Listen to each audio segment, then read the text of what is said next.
For more on tonight's vice presidential debate, we're joined by CBS News political contributors Jamal Simmons and Terry Sullivan. Gentlemen, good morning to both of you. Jamal, I want to go to you first. The Democrats would seem to have a slight edge according to the polls going into tonight. So what does Senator Harris have to do to move people to the polls and actually get this vote out? Hey, Tony, thanks for having me. And my commute this morning was very short. I'm here at home, so this is a good this is a good show to do today. So I think that Kamala Harris has to, she's gotten a lot of excitement for things like her Chuck Taylors that she's been wearing and the boots, the Timberland boots she's been wearing. But tonight's an opportunity for her to put some more meat on the bone about her policy chops. And what we know is, Senator Harris has done very well in debates during the presidential primaries. I mean, one of the things that may have gotten in her way when she was trying to be vice president was the way she took on Joe Biden. So we know she can deliver a punch. What we have to see also tonight, though, is can she counterpunch when she's been hit? Because that sometimes has not been her best strength. So we'll see tonight whether or not she can deliver a punch, she can counterpunch, and she'll focus, I think, from talking to the campaign, they'll be focused more on President Trump than they are on Vice President Pence, who's a nice guy, but is a tough debater. All right, Terry, same question to you. Pence says you say Pence is a nice guy. He once described himself as Rush Limbaugh on decaf. He used to be a talk radio host before he got into politics. Terry, similar question to you. What do you expect from Vice President Pence, and how important will tonight's debate be for the Republican ticket? Yeah, look, I mean, I spent 20 years as a campaign manager from everything from the State House to the White House preparing candidates in debate prep. And there's two real things that you have to focus on as preparing your candidate, which number one is be prepared for any question so that you can answer it, and then turn around and pivot and go back and deliver your message.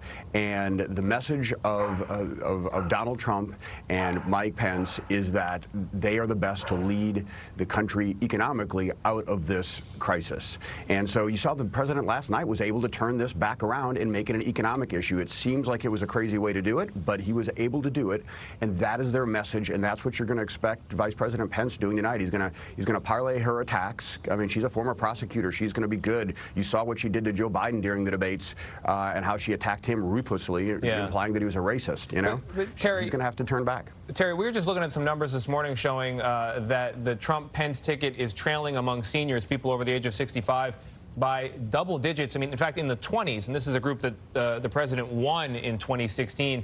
A lot of that has got to do with the virus response. Do you expect a different tone from Vice President Pence, the head of the coronavirus task force, this evening? Sure. I mean, look, I think you can expect the same tone that you have from Vice President Pence all the time, but that is a very different tone than the president's tone. So I think you're going to expect more of the same from him from as far as a tone, but that's always been a very different tone than the president's tone. So, you know, it will change, but he's going to be consistent. Jamal, I know that you have coached candidates in the past when debating a woman. I didn't even know that was a thing. So what is the difference on how debate prep is handled when you're working with a female candidate? Question for you both. Jamal? Yeah, I think everybody has, Gail, everybody has a couple of different things to worry about. I mean, Barack Obama had to be worried about being an angry black man when he was, out there doing some of the those debates. Kamala Harris has to be worried about being a black woman in a very similar context.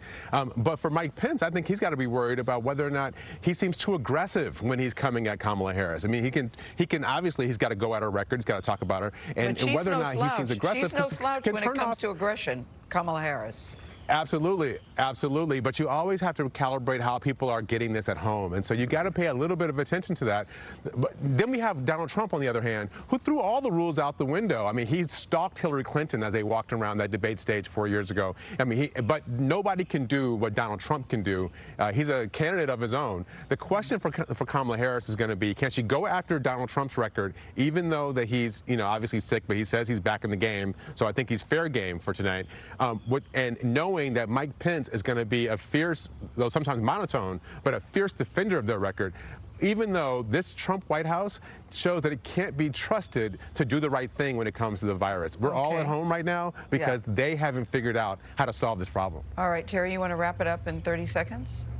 Yeah, I think that we're not all at home because they haven't figured out how to solve this problem. I think those are the kind of the over-the-top, like, look, we've got a national crisis. We're trying to get through this. There's plenty of blame to go around, but it's with the coronavirus, not a politician. All right, Terry Sullivan, Jamal Simmons, always good to see you.